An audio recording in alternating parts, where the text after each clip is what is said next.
ചന്ദ്രകളഭൻ ചാർത്തി ഉറങ്ങും. ഓ അങ്ങനെ. പ്രൈവറ്റ് വ്യക്തികളാണോ? അതോ പ്രൈവറ്റ് വ്യക്തികളാണ്, അനധികൃതമാണ്. പഞ്ചായത്ത് അധികൃതരുടെ ഒത്താശയോടുകൂടി ചെയ്യുന്ന നിർമ്മാണ പ്രവർത്തനങ്ങളാണ്. 2 കോടിയുടെ വികസനമൊക്കെ വന്നിട്ട് അത് പോയി, എല്ലാം പോയി. ഇവിടെ രാവിലെ 7:30 മണിക്ക് ട്യൂഷൻ സമാന്തര വിദ്യാഭ്യാസ സ്ഥാപനത്തിൽ പോകുന്ന കുട്ടികൾ ഇവിടെ വന്നിറങ്ങുന്നുണ്ട്.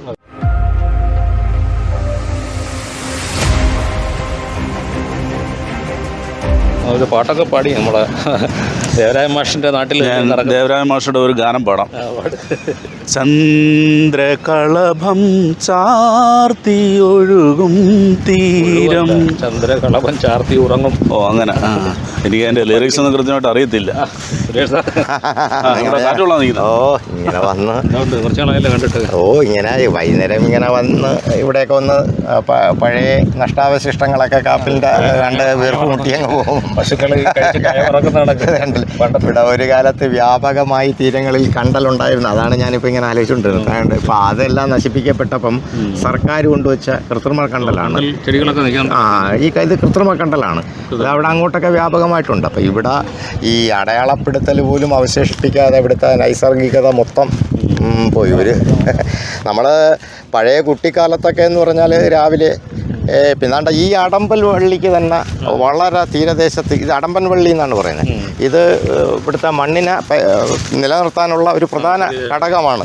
ഇത് കണ്ടലിൻ്റെ ഒരു അവാന്തര വിഭാഗമായിട്ട് വേണമെങ്കിലും നമുക്ക് പറയാം. ഇത് കൈത, പിന്നെ മറ്റേ ഒതള മരം, അതൊക്കെ കണ്ടലല്ലെങ്കിൽ പോലും അതിൻ്റെ ഒരു അവാന്തര വിഭാഗമാണ്. ഞാനിങ്ങനെ വന്ന് നോക്കാറുണ്ട്. ഇവിടെ മുമ്പ് ഞാനും മാത്രമുള്ള ഒരു സമയം ഉണ്ടായിരുന്നു ഈ കടലിലെ. ആരും ഇല്ലാത്ത അന്ന് മത്സ്യത്തൊഴിലാളികളും അപൂർവമായിട്ട് മത്സ്യത്തൊഴിലാളികളും ഇവിടെ ആരും വരാത്തൊരു ഘട്ടവും അതിൻ്റെ നൈസർഗികത പോവുകയും ചെയ്ത് ടൂറിസത്തിൻ്റെ അനന്തവിധ സാധ്യതകൾ സർക്കാരിന് ഉപയോഗിക്കാൻ പറ്റുന്നതുമില്ല. അവിടെയാണ് നമ്മളെ പ്രശ്നം. അപ്പം നമ്മളെ കാപ്പിലിൻ്റെ നൈസർഗികത എന്തായാലും നഷ്ടപ്പെട്ടു. ഒരുപാട് ടൂറിസ്റ്റ് കേന്ദ്രങ്ങൾ വന്നല്ലേ? അങ്ങോട്ടൊക്കെ അങ്ങോട്ട് ടൂറിസ്റ്റ് കേന്ദ്രങ്ങളാണ്. യഥാർത്ഥത്തിൽ തീരദേശ പരിപാലന നിയമങ്ങൾക്ക് വിരുദ്ധമായിട്ടാണ് ഈ കായലിൻ്റെ കരയിലും ഈ കടൽ തീരത്തുമൊക്കെ കെട്ടിടങ്ങൾ നിർമ്മിച്ചിരിക്കുന്നത്. ഇതെല്ലാം പഞ്ചായത്ത് അധികൃതരുടെ ഒത്താശയോടുകൂടി ചെയ്യുന്ന നിർമ്മാണ പ്രവർത്തനങ്ങളാണ്. ചോദ്യം ചെയ്യാൻ ഇവിടെ ആർക്കും കഴിയുന്നില്ല. അത് ഒരു നഗ്നമായ സത്യമാണ്. ഇവിടെ ആരെങ്കിലും അതിനെ ചോദ്യം ചെയ്യുകയാണെങ്കിൽ അവരെ ഒറ്റപ്പെടുത്തുക അല്ലെങ്കിൽ അവരെ ആക്രമിച്ച് കീഴ്പ്പെടുത്തുന്ന സമീപനങ്ങളാണ് പഞ്ചായത്ത് അധികൃതരുടെ ഭാഗത്തു നിന്നും ഈ റിസോർട്ട് മാഫിയകളുടെ ഭാഗത്തു നിന്നും ഉണ്ടായിക്കൊണ്ടിരിക്കുന്നത്. തീരദേശ പരിപാലന നിയമം അനുസരിച്ചാണെങ്കിൽ 30-50 മീറ്റർ മാറിയാണ് കടൽ തീരത്ത് നിന്നും കായൽ തീരത്ത് നിന്നും മാറി കെട്ടിടങ്ങൾ നിർമ്മിക്കേണ്ടത്. അതേസമയം ഈ കായൽ തീരത്തിനോട് ചേർന്ന് ഒരു മീറ്റർ വ്യത്യാസം പോലും ഇല്ലാത്ത രീതിയിൽ മൊത്തം കെട്ടിടങ്ങൾ നിർമ്മിച്ച് അനധികൃതമായ കെട്ടിടങ്ങൾ നിർമ്മിച്ച് വെച്ചിരിക്കുകയാണ്. നമ്മളിപ്പോൾ ഒരു കായലിൽ ഇറങ്ങിയാൽ ഒരു മനുഷ്യൻ്റെ റൈറ്റാണ് ആ കായൽ മൊത്തം ചുറ്റിക്കറങ്ങുക എന്നുള്ളത്. എനിക്കിവിടെ വസ്തു ഉണ്ടെങ്കിൽ ഞാൻ ഒരു നടവഴി വിട്ട് വേണം മതിൽ കെട്ടാൻ. കായലിലൂടെ ചേർത്ത് കൊണ്ടുവന്ന് കെട്ടിക്കൂടാ. അതിവിടെ അറിഞ്ഞുകൂടാത്തതുകൊണ്ടാണ്. അതായത് ആ കൽക്കെട്ടിലൂടെ എനിക്ക് നടന്ന് അങ്ങ് കിഴക്കേ കായലോരത്തൂടെ കറങ്ങി ഈ കായൽ മൊത്തം എനിക്ക് സഞ്ചരിക്കാൻ പറ്റുമെങ്കിൽ സഞ്ചരിക്കാം. അത് അങ്ങനെ ഒരു ഇതുണ്ട്. പക്ഷേ അതൊന്നും പാലിക്കപ്പെടുന്നില്ല. പിന്നെ ഈ സർക്കാരിനോ തദ്ദേശ സ്വയംഭരണ സ്ഥാപനത്തിനോ തനത് വരുമാനം കൂട്ടാൻ വേണ്ടി ഇത് എല്ലാത്തിനും സർക്കാർ ചെറിയ പഴുതുകൾ ഒരുക്കി വെച്ചിട്ടുണ്ട്. ആ പഴുതിൽ പിടിച്ചും പിന്നെ ഒരുപാട് സ്വാധീനങ്ങളുടെ ഇപ്പോൾ ഇന്ന പാർട്ടി എന്നൊന്നുമില്ല. ഏത് പാർട്ടി വന്നാലും ഇപ്പം നമ്മൾ കുറേ നിയമങ്ങൾ ഉണ്ടാക്കുക എന്നുള്ളതല്ലാതെ ആ നിയമം പാലിക്കാൻ വേണ്ടിയുള്ള ഒന്നും ഇല്ല. നമ്മൾ ഇവിടെ തന്നെ എത്രയോ പ്രോജക്റ്റുകൾ ഈ കാപ്പിൽ 2007 സുനാമി ഫണ്ട് ഉപയോഗിച്ചിട്ട് 2 കോടിയുടെ ഒരു വികസന പദ്ധതി കൊണ്ടുവന്നിട്ട് പ്രാഥമിക പഠനം നടത്തി. അത് പോയിട്ടാണ് ഇപ്പോൾ വെറ്റക്കടയിൽ മിനിമൈസ് ചെയ്തിട്ട് 80 ലക്ഷം രൂപ, അതും ഒന്നും ഒരു ആവശ്യമില്ലാത്തതായി. പിന്നെ അതിനുശേഷം 2 പദ്ധതിയോളം ഇവിടെ ആവിഷ്കരിച്ചു. ഇവിടെ ആകെ ഉള്ളത് DTPCയുടെ ബോട്ട് ക്ലബ്ബാണ്. അത് ഇപ്പം സ്വകാര്യവൽക്കരിച്ചെന്ന് ഈ അടുത്തിടെ സ്വകാര്യവൽക്കരിച്ചെന്നാണ് അറിയുന്നത്. അത് ഊർജ്ജശ്വാസം വലിച്ചുകൊണ്ടിരിക്കുകയാണ്. പെഡൽ ബോട്ട് ഇപ്പം റെസ്റ്റോറൻ്റൊന്നും ഇല്ല. ഇടക്കാലത്തുണ്ടായിരുന്നു. ഇവിടെ 22 ബോട്ടുകളുണ്ടായിരുന്നു തുടക്കത്തിൽ. അത് തട്ടേക്കാട് ബോട്ട് അപകടം നടന്ന സമയത്ത് ഫിറ്റ്നസ് നഷ്ടപ്പെട്ടു എന്നും പറഞ്ഞാണ് കരകയറ്റിയത്. പിന്നെ അതിനുശേഷം 1-2 ബോട്ട് ഇട്ട് ഓടിക്കുക എന്നുള്ളതല്ലാതെ ഇപ്പം ഇവിടെ സർവീസിന് ബോട്ടുണ്ടെങ്കിൽ ആള് വന്ന് മറിഞ്ഞുകൊണ്ടിരിക്കുകയാണ്. അപ്പോൾ സ്വകാര്യ സംരംഭകർക്ക് പരോക്ഷമായിട്ട് സൗകര്യമൊരുക്കി കൊടുക്കുകയാണ്. അല്ലെങ്കിൽ DTPCയുടെ അതിനെതിലുള്ള ബോട്ട് ആവശ്യമുള്ള ബോട്ടുണ്ടെങ്കിൽ എന്ന് പറഞ്ഞാൽ സ്വകാര്യ സംരംഭകർ ഇവിടെ വളരണ്ടെന്നല്ല ഞാൻ ഉദ്ദേശിക്കുന്നത്. അതും കൂടെ സമാന്തരമായിട്ട് പോകണമല്ലോ. അദ്ദേഹം നേരത്തെ പറഞ്ഞ കണക്ക് അടിസ്ഥാന സൗകര്യം, ലഘുഭക്ഷണശാല, ടോയ്ലറ്റ് ഉൾപ്പെടെയുള്ള സംവിധാനം, പോലീസിൻ്റെ എയ്ഡ് പോസ്റ്റ് അല്ലെങ്കിൽ പോലീസിൻ്റെ ലൈഫ് ഗാർഡുകളുടെ സംവിധാനം, അങ്ങനെ തുടങ്ങിയുള്ള പാർക്കിങ്ങിന് ഏരിയ പ്രത്യേകിച്ച് വേണമെന്നില്ല. പിന്നെ ലൈറ്റ് ഒരു പ്രധാന ഘടകമാണ്. ഇവിടെ ആ സമയത്ത് പോലും നേരം വൈകി പോലും ആളിരിക്കാറുണ്ട്. പക്ഷേ ഇവിടുന്ന് തൊട്ടപ്പുറത്ത് നമ്മൾ രണ്ട് തട്ടായിട്ട് കാണണം. ഇവിടുന്ന് തൊട്ടപ്പുറത്തോട്ട് നോക്കിയാൽ പരൂർ പോർഷൻ്റെ ഭാഗം എടുത്താൽ അവിടെ നല്ല പകൽ പോലെ കിടക്കുകയാണ്. അവിടെ കുറേ ബെഞ്ചും ഒക്കെ ഇട്ട് വളരെ വിശാലമാണ്. നമ്മളുടെ ഭാഗത്തെ തരം താഴ്ത്തി പറയല്ല, ഇനിയെങ്കിലും അത് ഇവിടുത്തെ ഒരു പ്രശ്നമെന്ന് പറഞ്ഞാൽ ഒരു മരണമോ എന്തെങ്കിലും സംഭവിച്ചാൽ ഉടനെ അത് അന്നൊരു ലൈഫ് ഗാർഡിനെ കൊണ്ടിട്ട് പിറ്റേന്ന് അങ്ങ് പിൻവലിക്കും. ഇത്തരത്തിലുള്ള സംവിധാനങ്ങൾ പരാജയപ്പെടാൻ കാരണം ഈ പഞ്ചായത്ത് അധികൃതരുടെ ഭാഗത്തു നിന്നുള്ള വീഴ്ചകൾ തന്നെയാണ്. ഇവിടെ ഈ സ്ട്രീറ്റ് ലൈറ്റ് ഇല്ലാത്തതും ഈ അടിസ്ഥാന സൗകര്യങ്ങൾ ഇല്ലാത്തതും, ഒരു ദാഹിക്കുന്ന ഒരു ടൂറിസ്റ്റിന് ഒരു കുപ്പി വെള്ളം മേടിച്ച് കുടിക്കാൻ പോലും ഇവിടെ സൗകര്യങ്ങളില്ലാത്ത അവസ്ഥയാണ്. ഇത് ഒരു പ്രത്യേക റെസൊല്യൂഷൻ പാസ്സാക്കിയ അനിവാര്യ ചുമതലയാണ്. ഇത് നമ്മുടെ പാരിസ്ഥിതിക പ്രശ്നങ്ങളാണെന്നും പറഞ്ഞ് ഇതിനെ ഒന്നിപ്പിക്കേണ്ട സമയം, ഇത് വർഷങ്ങളായിട്ട് നടക്കുന്ന കാര്യമാണ്. ഇത് കായലിനെ ഒന്നിപ്പിക്കണമെന്നുള്ളത്. അങ്ങനെ കുറേ പ്രശ്നങ്ങൾ ഈ കാപ്പിലിൻ്റെ ടൂറിസവുമായി ബന്ധപ്പെട്ടുള്ള കാര്യങ്ങളുണ്ട്. നമ്മളിപ്പോൾ നടന്നു വന്നപ്പോൾ നേരത്തെ ഇവിടെയൊക്കെ തുറന്നു കിടക്കുമായിരുന്നു, ഓപ്പണായി കിടന്നതാണ്. ഇപ്പോൾ മണലൊക്കെ വന്ന് ഒരു ഐലൻഡ് പോലെ ആയിക്കൊണ്ടിരിക്കുന്നുണ്ട്. എന്താണ് അങ്ങനെ ആവാനുള്ള കാരണം? അങ്ങനെ എന്തെങ്കിലും ഉണ്ട്. ഇപ്പോഴത്തെ ഈ കാപ്പിലിൻ്റെ ഈ ടൂറിസം സാധ്യത വെച്ച് ഏറ്റവും അടിയന്തര പ്രാധാന്യമുള്ള ഒരു പ്രശ്നമാണ് ഇപ്പോൾ ഇദ്ദേഹം സംസാരിച്ചത്. ഈ കായലിൻ്റെ നടയറക്കായലിൻ്റെ എൻഡെന്ന് പറയുന്നത് ഒരു കാലഘട്ടത്തിൽ വെറ്റക്കടയിലായിരുന്നു. വെറ്റക്കട ഇപ്പോൾ അവിടെ ഒരു കൊച്ചു കായലെന്നും പറഞ്ഞ് രൂപപ്പെട്ടിട്ടുണ്ട്. അതേ കണക്ക് ഇവിടെ ഈ പൊഴിയിൽ നിന്നും മണ്ണ് ആവശ്യം പോലെ കടമണ്ണ് അടിഞ്ഞുകൂടുന്നുണ്ട്. ഈ കടമണ്ണ് യഥാസമയം പഴയ കാലത്ത് നീക്കം ചെയ്യുമായിരുന്നു മണലൂറ്റുകാർ വന്ന്. പ്രൈവറ്റ് വ്യക്തികളാണ്, അനധികൃതമാണ്. അപ്പം അന്ന് ഒരു പ്രശ്നമില്ലാത്തതുകൊണ്ട് സുസ്ഥിര കടൽ തീരമല്ല, ഇങ്ങനെ മണ്ണ് അടിഞ്ഞുകൂടും, പിന്നെ എടുക്കും, അതുകൊണ്ടൊരു പ്രശ്നമില്ലായിരുന്നു. പക്ഷേ അതിന് സർക്കാർ വളരെ നിയന്ത്രണം കൊണ്ടുവന്നപ്പോഴത്തേക്കും ഇവിടുന്ന് മണലെടുക്കാൻ അവസ്ഥയായപ്പോഴത്തേക്കും ഈ ഇടത്തുരുത്തുകൾ രൂപപ്പെടുകയാണ് ചെയ്യുന്നത്. ഇതിൻ്റെ ഏറ്റവും വലിയ ഗുരുതരമായ പ്രശ്നമെന്ന് പറയുന്നത് കായലിൻ്റെ ഒരു പോർഷൻ, ഈ കാണുന്ന വിശാലമായ കായൽ ഒറ്റപ്പെട്ട് കിടക്കുകയാണ്. ഇതിനെ തമ്മിൽ ഒന്നിപ്പിക്കണമെന്നുള്ളതാണ് അടിയന്തരമായ ആവശ്യം. DTPCയുടെ സർക്കാരിൻ്റെ ബോട്ട് ക്ലബ്ബ് ഉൾപ്പെടെയുള്ള സ്വകാര്യ സംരംഭകർ ഒരുപാട് പേരുണ്ട്. ഇവിടെ ഈ തീരദേശ ടൂറിസം മേഖലയിലും ഈ ബോട്ടിംഗ് സർവീസ് ഉണ്ട്. അങ്ങോട്ടൊക്കെ ഒരുപാട് റിസോർട്ടുകൾ ഉണ്ട്. അവിടുന്നുള്ള ബോട്ട് സർവീസുകാർക്ക് അങ്ങോട്ട് മുറിച്ച് കടക്കാൻ പറ്റത്തില്ല, ഈ മണ്ണടിഞ്ഞ.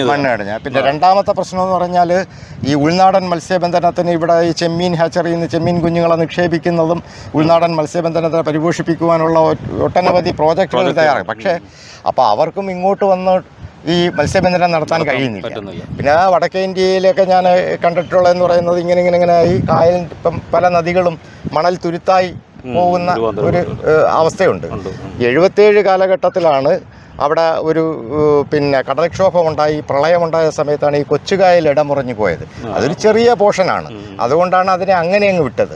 പക്ഷേ ഇത് ഇത്രയും വലിയ ഒരു പോർഷൻ ഇങ്ങനെ പോയപ്പോഴത്തേക്കും ഇത് എത്രയും പെട്ടെന്ന് തന്നെ ഇതിനെ ഒന്നിപ്പിക്കണം. അതൊരു പഞ്ചായത്തിൻ്റെ ഒരു പ്രശ്നമെന്ന് പറഞ്ഞാൽ വിവിധ വകുപ്പുകളെ ഏകോപിപ്പിച്ചുകൊണ്ടാണ് ചെയ്തിട്ട് പാസ് വെച്ച് ഇത് എടുത്താൽ പഞ്ചായത്തിനും വരുമാനവും. ഇത് പഞ്ചായത്തിന് മാത്രമല്ല, ഇത് കേരള സർക്കാരിന്, കേരള ഗവൺമെന്റിന് തന്നെ വലിയൊരു അസറ്റ് കിട്ടും, നല്ലൊരു വരുമാനം മാർഗമാണ് ഈ ടൂറിസം മേഖല. ഇപ്പം എല്ലാ രാജ്യങ്ങളിലും മറ്റ് സ്റ്റേറ്റുകളായാലും എല്ലാവരും അതിനെക്കുറിച്ച് പഠിക്കുകയും പുതിയ സംരംഭങ്ങൾ തുറന്നുകൊണ്ടിരിക്കുകയാണ്.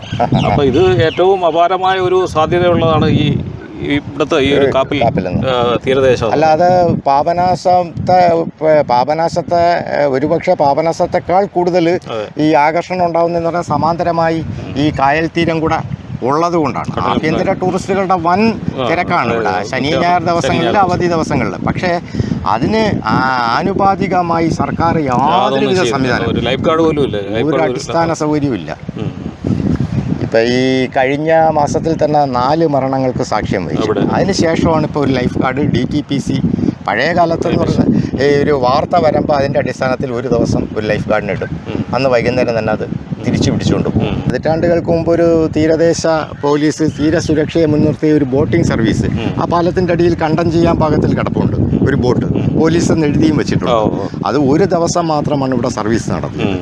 അപ്പം സർക്കാരിന് ഇത്രയും സൗന്ദര്യം, ഇപ്പം കേരളം ദൈവത്തിൻ്റെ സ്വന്തം നാടെങ്കിൽ കാപ്പിൽ ദൈവത്തിൻ്റെ സ്വന്തം വീടാണ്. ആ രീതിയിലായിട്ട് പോലും ആ ടൂറിസം മേഖലയിലെ പൈസ വിനിയോഗിച്ചിട്ടാണ് കണ്ടില്ലേ ആ ലൈറ്റുകൾ, ആ ലൈറ്റെല്ലാം തുരുമ്പിച്ച് സർവീസിൽ ഇത് കേരള ഗവൺമെന്റ് അല്ലാതല്ല ഈ ഗവൺമെന്റ് സർവീസുകളുടെ ഒരു ശാപമാണ്. എന്തെങ്കിലും ആദ്യം ഈ പൈസ മുടക്കി വെക്കും, പിന്നെ ആ സർവീസിന് അങ്ങോട്ട് തിരിഞ്ഞു പോകത്തില്ല. ഏത് മേഖലയിലായാലും അത് തന്നെയാണ് ഇവിടെ KSRTC ആയാലും KSEB ആയാലും എല്ലാ മേഖലയിലുള്ള അവർക്കൊരു ദീർഘവീക്ഷണമില്ല. ഈ കാണുന്ന ഇത് തന്നെ ഒരു തീരദേശ പദ്ധതിയാണ്, ഹരിതതീര വനവൽക്കരണ പദ്ധതി. അതിൻ്റെ വളർച്ചയുടെ വിവിധ ഘട്ടങ്ങളൊക്കെ നോക്കാനുള്ളതാണ്. സുനാമി തുടങ്ങിയുള്ള പ്രകൃതിക്ഷോഭങ്ങളിൽ നിന്ന് കരയെ സംരക്ഷിക്കാൻ വേണ്ടിയാണിത്. ഇത് വ്യാപകമായി വെട്ടി റിസോർട്ടുകാരും അല്ലെങ്കിൽ നാട്ടുകാരും ഒക്കെ ഇത് വെട്ടിക്കടത്തിക്കൊണ്ട് പോവുകയാണ്. അപ്പം ഇപ്പോഴും ഇതിനെ പരിപാലിക്കാനുള്ള ഒരു സംഘടന ഉണ്ട് ഈ പഞ്ചായത്ത് തലത്തിൽ, അതൊക്കെ നിർജീവമാണ്. അപ്പം ഇദ്ദേഹം പറഞ്ഞതാണ് വാസ്തവം. ഈ സർക്കാർ ജീവനക്കാരോ ജനപ്രതിനിധികൾക്കോ ഒന്നും ഒരു പ്രോജക്റ്റ് കൊണ്ടിടുക. ഇവിടെ തന്നെ 1-2 പ്രോജക്റ്റ് വന്ന് 2 കോടിയുടെ വികസനമൊക്കെ വന്നിട്ട് അത് പോയി, എല്ലാം പോയി. സാധ്യതാ പഠനം നടത്തി ലക്ഷങ്ങൾ ഉപയോഗിച്ചു. ഇതെന്താണ് ഈ കാണുന്നത്? ഇത് പിന്നെ പഴയ കാലത്ത്, അതായത് ഇവിടെ ഈ ആഭ്യന്തര ടൂറിസമൊന്നും വരാത്ത ആദ്യ കാലഘട്ടത്തിൽ ജർമ്മൻ ടെക്നോളജി ഉപയോഗിച്ച് ഒരു സായിപ്പ് ഇവിടുത്തെ ഇതൊക്കെ കണ്ടിട്ട് ഒരു സ്വകാര്യ വ്യക്തിക്ക് പണിഞ്ഞു കൊടുത്തതാണ്. ഇതിൻ്റെ ഭിത്തികളെന്ന് പറയുന്നത് കടമണ്ണ് പിന്നെ പ്ലാസ്റ്റിക് ചാക്കിനകത്ത് നിറച്ച് അതങ്ങനെ അട്ടിയിട്ടിട്ട് സിമൻറ്റ് ചെയ്തതാണ്. പിന്നെ സ്കൂളിൻ്റെ കാര്യത്തിലും സമാന്തര വിദ്യാഭ്യാസ സ്ഥാപനവും ഒന്ന് ജാഗ്രത പുലർത്തിയിട്ടതുണ്ട്. അപ്പോൾ പത്രദൃശ്യ മാധ്യമങ്ങളൊന്നും സ്കൂളിനെ അപകീർത്തിപ്പെടുത്തുന്ന വാർത്തകൾ കൊടുക്കൂലെന്നാണ് പറയുന്നത്. ഇപ്പോൾ എൻ്റെ കുട്ടി എൻ്റെ വീട്ടിൽ നിന്ന് സ്കൂളിലേക്ക് ഇറങ്ങിയാൽ, രാവിലെ 7 മണിക്ക് ഇറങ്ങിയാൽ തിരിച്ച് എൻ്റെ വീട്ടിൽ വരുന്നത് വരെയുള്ള ഉത്തരവാദിത്വം സ്കൂളിനാണ്. പിന്നെ രക്ഷകർത്താക്കൾ ജാഗ്രത പുലർത്തണമെന്ന് പറയുന്നത്, ഞാൻ എപ്പോഴും ആലോചിക്കുന്നത് പാറപ്പണിക്ക് പോകുന്ന ഒരു വീട്ടിലെ രക്ഷകർത്താവ് അച്ഛനും അമ്മയും രാവിലെ തൊഴിലാളികളായിട്ട് ഞാൻ വർക്കല കണ്ടുണ്ട്. അവർ രാവിലെ 6 മണിക്ക് പോയി രാത്രി 7 മണിക്കാണ് വീട്ടിൽ വരുന്നത്. അതിനിടയിൽ എൻ്റെ കുട്ടി വന്നോന്ന് ചോദിക്കാൻ പറ്റത്തില്ല. പക്ഷേ സ്കൂളുകൾക്ക് എന്തെല്ലാം സാധ്യതയുണ്ട്. ഈ ആഭ്യന്തര ടൂറിസ്റ്റുകൾ പൊഴിക്കപ്പുറത്താണ് വരുന്നത്. ഇവിടെ സ്വൈരവിഹാരം കൊള്ളാൻ പറ്റുന്ന ഒരു മേഖലയാണ്. എന്താണ് അതിന് പറയുന്ന ഒരു സിസ് വെള്ളപ്പൊടി പിന്നെ അത് ഇങ്ങനെ വെച്ചിട്ട് കുട്ടികളെ ഇങ്ങനെ ഒന്ന് ശ്വസിപ്പിക്കും. ഇവിടെ കിഴക്കേ കായലോരത്ത് അത് കൃത്യമായി പിടിച്ചതാണ്. അപ്പോൾ അങ്ങനെ ഒരു ഇപ്പോൾ പുകവലിക്കുന്ന അത്രയേ ഉള്ളെന്നാണ് അവർ പറയുന്നത്. നമ്മളോട് പറയുന്നത് നിങ്ങൾ പുകവലിക്കുന്നില്ല, അത്രയേ ഉള്ളെന്നാണ്. അങ്ങനെ ഒരു തവണ ഇതിനകത്ത് അകപ്പെട്ടു പോകുന്നവർ പിന്നെ ഈ പയ്യന്മാരെ കൂടെ ഇങ്ങനെ നടക്കുകയാണ്. ഇവിടെ ഗുരുതരമായ പ്രശ്നമായി. അപ്പം ആരെങ്കിലും ഒന്ന് രക്ഷാകർത്താക്കളെ ഒരു മുതിർന്നവർ ഒന്ന് ചൂണ്ടിയാൽ അവരോട് ഉടനെ പറയുന്നത് പിന്നെ നിങ്ങളാര് പിന്നെ എന്തൊരു പോലീസ്, സദാചാര പോലീസാണ്. അപ്പോൾ അതുകൊണ്ടും ഇവിടുത്തെ ഇപ്പം നിയമത്തിൻ്റെ കുറേ പരിരക്ഷയുണ്ടല്ലോ ഇത്തരം കാര്യങ്ങൾക്ക്. അതൊക്കെ കൊണ്ട് പിന്നെ ടൂറിസം മേഖലയിൽ ഇത്തരം കാര്യങ്ങൾ ഉണ്ടാവുമെന്നുള്ളത്. എന്നാൽ ഇവിടെ ലൈറ്റിൻ്റെ സംവിധാനവും ഇവിടെ ഒരു പിന്നെ തീരദേശ പോലീസോ നമ്മൾ ഇങ്ങോട്ട് വന്നപ്പോൾ ശ്രദ്ധിച്ചു ഉള്ള വഴികളൊക്കെ ഒരുപാട് പൈസ ചിലവാക്കിയാണ് ഈ പോസ്റ്റുകൾ ഉണ്ടാക്കിയേക്കുന്നത്. എല്ലാം തുരുമ്പെടുത്ത് നയിച്ച ബൾബും ഇല്ല, ഈ തൂണ് പോലെ ഇരുമ്പെല്ലാം നയിച്ചു. ഈ ഉപ്പ് കാറ്റടിക്കുമ്പോൾ അത് കാസ്റ്റ് പൈപ്പിൽ തീർത്താൽ ഉപ്പ് വരും. ഇതിനി അങ്ങനെയുള്ളതാണെന്ന് അറിയാൻ വയ്യ. ഇവിടെ വിദേശികളും സ്വദേശികളുമായിട്ടുള്ള ധാരാളം ടൂറിസ്റ്റുകൾ വന്നു പോകുന്ന സ്ഥലമാണ്. പക്ഷേ ഇത്രയും ടൂറിസ്റ്റുകൾ വന്നു പോകുന്ന സ്ഥലത്ത് അവരുടെ പ്രാഥമിക കാര്യങ്ങൾ നിർവഹിക്കുന്നതിന് പോലും ഇവിടെ അടിസ്ഥാന സൗകര്യങ്ങളില്ല. ഒരു ടോയ്ലറ്റ് സംവിധാനമില്ല, സ്ട്രീറ്റ് ലൈറ്റുകളൊന്നും പ്രവർത്തനമില്ല. അപ്പോൾ അത്തരത്തിലുള്ള ഒരുപാട് പരാധീനതകൾ ഈ നാട് അഭിമുഖീകരിക്കുന്നുണ്ട്. അതിൻ്റെ എല്ലാം മറവിൽ ഈ സന്ധ്യയായി കഴിഞ്ഞാൽ സ്ട്രീറ്റ് ലൈറ്റ് ഇല്ലാത്തതിൻ്റെ പേരിൽ ഇവിടെ ധാരാളം അനാശാസ്യ പ്രവർത്തനങ്ങളും സാമൂഹ്യ വിരുദ്ധ പ്രവർത്തനങ്ങളും നടക്കുന്നുണ്ട്. ഇതിനെതിരെ പ്രതികരിക്കാൻ നാട്ടുകാർക്ക് കഴിയുന്നതുമില്ല. നാട്ടുകാരെങ്കിലും ചോദിച്ചു കഴിഞ്ഞാൽ അവർ കുറ്റക്കാരായി. ഇപ്പം തന്നെ കോഴിക്കോട് ഒരു സംഭവം ഉണ്ടായില്ലേ, ചൂലെടുത്ത ഒരു സംഭവം ഉണ്ടായി. അത് നാട്ടുകാർ പ്രതികരിച്ചപ്പോൾ അവർ കുറ്റക്കാരായി.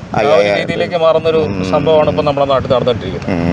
അപ്പോൾ ഉത്തരവാദിത്തപ്പെട്ട ആഭ്യന്തര വകുപ്പ് അതിന് വേണ്ട നടപടികളൊന്നും തന്നെ ഈ റെസ്റ്റ് ഹൗസാണ്. ഇപ്പോൾ പുതിയ എന്തൊരു തണലിടം അങ്ങനെ ഇപ്പം ഇദ്ദേഹം പറഞ്ഞത് കണക്ക് ഈ ഒരു ലഘുഭക്ഷണശാല, ടോയ്ലറ്റ് സംവിധാനം അത്തരത്തിലുള്ള ഒന്നും ഇവിടെ ഇല്ല. ഇവിടെ പിന്നെ ആരെങ്കിലും ഒരു കപ്പലിൻ്റെ തട്ട എന്തെങ്കിലും ഇപ്പോൾ ഒരുപാട് ആവശ്യക്കാരാണ്. പിന്നെ ഞാൻ തിരക്കിയപ്പം DTPCയുടെ അവിടെ കിടക്കുന്ന ബോട്ട് ക്ലബ്ബിലാണ് ഇവിടുന്ന് സ്ത്രീകൾ അത്യാവശ്യ ഘട്ടത്തിൽ ചെല്ലുന്നത്. ആകെ ഇവിടെ ഉള്ളത് DTPCയുടെ ബോട്ട് ക്ലബ്ബാണ്. 22 ബോട്ടുണ്ടായിരുന്ന സ്ഥലമാണ്. ഇപ്പോൾ അവിടെ ഒരു ബോട്ട് മാത്രമേ ഉള്ളൂ. ഇതിപ്പോൾ നമുക്ക് ഈ കടലും കായലും ഒന്നിക്കുന്നത് ഇതിപ്പോൾ പരവൂരിൻ്റെ ഭാഗമാണോ വർക്കല? ഇത് ഇടവ നടയറ കായലിൻ്റെ ഭാഗമാണ്. പക്ഷേ പഞ്ചായത്തിൻ്റെ റോയൽ റിസോർട്ട് വരെയുള്ള ബോർഡറാണ്. പിന്നെ അങ്ങോട്ട് പരൂർ മുനിസിപ്പാലിറ്റിയുടെ ഭാഗമാണ്. അപ്പം ഇടവ പഞ്ചായത്തിൻ്റെയും പരൂർ മുനിസിപ്പാലിറ്റി, അതായത് 2 ജില്ലകൾ തമ്മിലുള്ള ഒരു കോൺട്രവേഴ്സി ഉണ്ട്.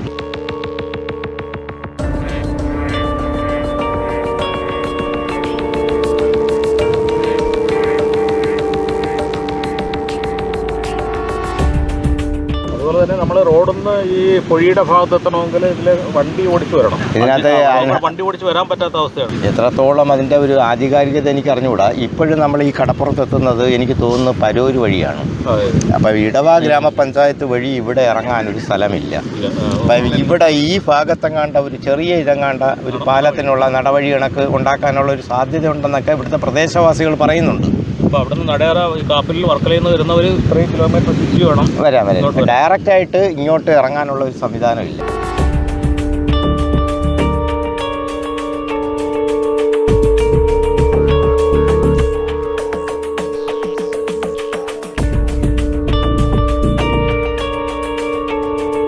ഇവിടെ രാവിലെ 7:30 മണിക്ക് ട്യൂഷൻ സമാന്തര വിദ്യാഭ്യാസ സ്ഥാപനത്തിൽ പോകുന്ന കുട്ടികൾ ഇവിടെ വന്ന് ഇറങ്ങുന്നുണ്ട്. പിന്നെ അതോടൊപ്പം സ്കൂൾ കട്ട് ചെയ്തോ അല്ലെങ്കിൽ കോളേജ് കട്ട് ചെയ്തോ ഇറങ്ങുന്നുണ്ട്. അപ്പോൾ അവർ താങ്കളുടെ കുട്ടി ഇന്ന് ഹാജരായിട്ടില്ലെന്ന് അവിടെ അറിയിക്കുന്നുണ്ടോ അറിയിക്കുന്നില്ല എന്നുള്ളത് എനിക്കറിയാൻ വയ്യ. ഞാൻ ഒരു സമാന്തര വിദ്യാഭ്യാസ സ്ഥാപനത്തെയോ ഒരു സ്കൂളിനെ വിരൽ ചൂണ്ടിയല്ല പറയുന്നത്, പൊതുവായിട്ടുള്ളതാണ്.